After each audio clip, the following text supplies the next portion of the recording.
ഹരേ കൃഷ്ണ. സർവം ശ്രീകൃഷ്ണാർപ്പണമസ്തു. ജയ ശ്രീ രാധേ രാധേ. ഭഗവാൻ ശ്രീകൃഷ്ണന് ഒരുപാട് പേരുകളുണ്ട് അല്ലേ?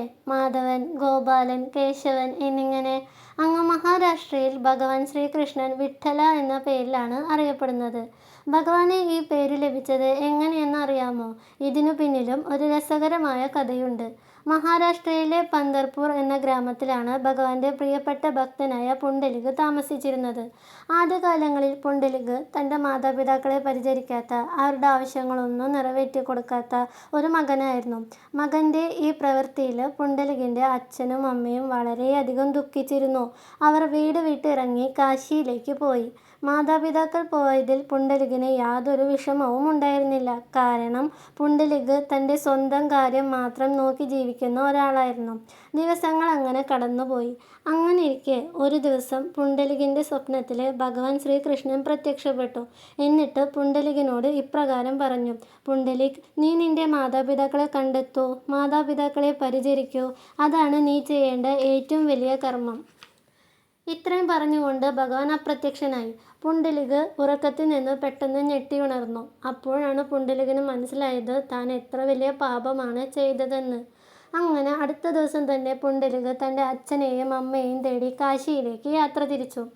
ഏറെ ദൂരം നടന്നതിന് ശേഷം പുണ്ടലിക് ഒരു ആശ്രമത്തിൻ്റെ അരികിലെത്തി. അവിടെ വെച്ച് നമ്മുടെ പുണ്ടലിക് ഒരു അത്ഭുതകരമായ കാഴ്ച കണ്ടു. 3 യുവതികൾ അഴുക്ക് പുരണ്ട വസ്ത്രങ്ങൾ ധരിച്ച് ആശ്രമത്തിൻ്റെ ഉള്ളിലേക്ക് പോവുകയും തിരിച്ചു വരുമ്പോൾ നല്ല വസ്ത്രങ്ങൾ ധരിച്ച് വരികയും ചെയ്തു. തുടർച്ചയായി ഈ കാഴ്ച തന്നെ പുണ്ടലിക് കണ്ടു. അങ്ങനെ അവസാനം പുണ്ടലിക് ആ 3 യുവതികളുടെ അടുത്തെത്തി ചോദിച്ചു: അല്ല, നിങ്ങൾ ആരാണ്? നിങ്ങൾ എന്തിനാണ് അഴുക്ക് പിടിച്ച വസ്ത്രങ്ങൾ ധരിച്ച് അകത്തേക്ക് പോകുന്നത്? തിരിച്ചു വരുമ്പോൾ നല്ല വസ്ത്രങ്ങൾ ധരിച്ച് എങ്ങനെയാണ് വരുന്നത്? ആ 3 യുവതികളിൽ ഒരാൾ ഇപ്രകാരം മറുപടി പറഞ്ഞു: ഞങ്ങൾ ഗംഗ, യമുന, സരസ്വതി എന്നീ പുണ്യനദികളാണ്. ആളുകൾ അവർ ചെയ്യുന്ന പാപങ്ങൾ ഞങ്ങളിൽ ഒഴുക്കിവിടുന്നു. അങ്ങനെയാണ് ഞങ്ങൾ ഇത്രയും അഴുക്ക് പിടിച്ചിരിക്കുന്നത്. പക്ഷേ നീ ഏത് നദിയിൽ പോയി മുങ്ങിയാലും നീ ചെയ്ത പാപം ഒരിക്കലും തീരില്ല. കാരണം അത്രയും ക്രൂരമായ ഒരു പാപമാണ് നീ ചെയ്തത്. ഇപ്രകാരം ആ 3 യുവതികളിൽ ഒരാൾ പറഞ്ഞു. ഇത് കേട്ടതോടുകൂടി പുണ്ടലികിന് തൻ്റെ ദുഃഖം ഇരട്ടിച്ചു. അപ്പോഴാണ് പുണ്ടലിക് മനസ്സിലാക്കിയത് താൻ എത്ര വലിയ പാപമാണ് ചെയ്തതെന്ന്. അങ്ങനെ ദുഃഖം താങ്ങാൻ വയ്യാതെ പുണ്ടലിക് കാശിയിലേക്ക് എത്തിച്ചേർന്നു. കാശിയിൽ എത്തിച്ചേർന്നിട്ട് പുണ്ടലികിൻ്റെ അച്ഛനെയും അമ്മയെയും കണ്ടെത്തുകയും താൻ ചെയ്ത എല്ലാ പാപങ്ങൾക്കും ക്ഷമ ചോദിക്കുകയും ചെയ്തു. എന്നിട്ട് പുണ്ടലിക് അവരെ തൻ്റെ ഗൃഹത്തിലേക്ക് കൂട്ടിക്കൊണ്ടുവന്നു.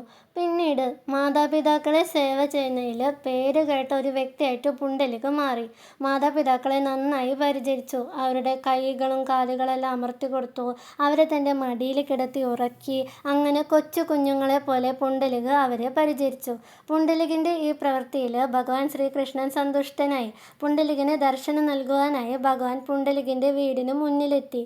എന്നിട്ട് പുണ്ടലികിനെ ഇങ്ങനെ വിളിച്ചു പറഞ്ഞു: പുണ്ടലിക്, ഭഗവാനായ നാം നിന്നെ കാണുവാനായി വന്നിരിക്കുകയാണ്. ഇത് കേട്ടപ്പോൾ പുണ്ടലിക് മറുപടി പറഞ്ഞു: അല്ലയോ ഭഗവാനെ, അങ്ങ് എന്നെ കാണാൻ വന്നതിൽ എനിക്ക് ഒരുപാട് സന്തോഷമുണ്ട്. പക്ഷേ എൻ്റെ മാതാപിതാക്കൾ എൻ്റെ മടിയിൽ കിടന്നുറങ്ങുകയാണ്. അതുകൊണ്ട് ഞാൻ വരുന്നതുവരെ ദയവായി അങ്ങ് കാത്തിരിക്കൂ. അപ്പോൾ ഭഗവാൻ പുണ്ടലികിനോട് ചോദിച്ചു: അല്ല, എനിക്ക് ഇരിക്കുവാനായി ഒന്നും തരുന്നില്ലേ? ഭഗവാന്റെ ഈ ചോദ്യം കേട്ടപ്പോൾ പുണ്ടലിക് തൻ്റെ അടുത്ത് കിടന്നിരുന്ന ഇഷ്ടിക എടുത്ത് വാതിലിൻ്റെ അടുത്തേക്ക് വെച്ചു. ഭഗവാൻ ആ കല്ലിൽ കയറി നിന്ന് 2 കൈകളും അരയിൽ കുത്തി പുണ്ടലികിൻ്റെ വരവിനായി കാത്തിരുന്നു. അങ്ങനെ ഭഗവാൻ വിഠ്ഠല എന്ന രൂപം സ്വീകരിച്ചു. വിഠ്ഠല എന്ന വാക്കിനർത്ഥം കല്ലിൽ നിൽക്കുന്ന ആൾ എന്നാണ്. തൻ്റെ ഭക്തൻ അവൻ്റെ എല്ലാ കർമ്മങ്ങളും ചെയ്തതിന് ശേഷം വന്നാൽ മതി. അവർക്ക് വേണ്ടി ഭഗവാനായ നാം എത്ര വേണമെങ്കിലും കാത്തിരിക്കാമെന്നാണ് ഇതിലൂടെ ഭഗവാൻ പറയുന്നത്. മഹാരാഷ്ട്രയിലെ പന്തർപൂർ എന്ന ഗ്രാമത്തിലാണ് ഭഗവാന്റെ ഈ ക്ഷേത്രം സ്ഥിതി ചെയ്യുന്നത്. രുക്മിണി ദേവിയും ഭഗവാന്റെ കൂടെ ഈ ക്ഷേത്രത്തിലുണ്ട്.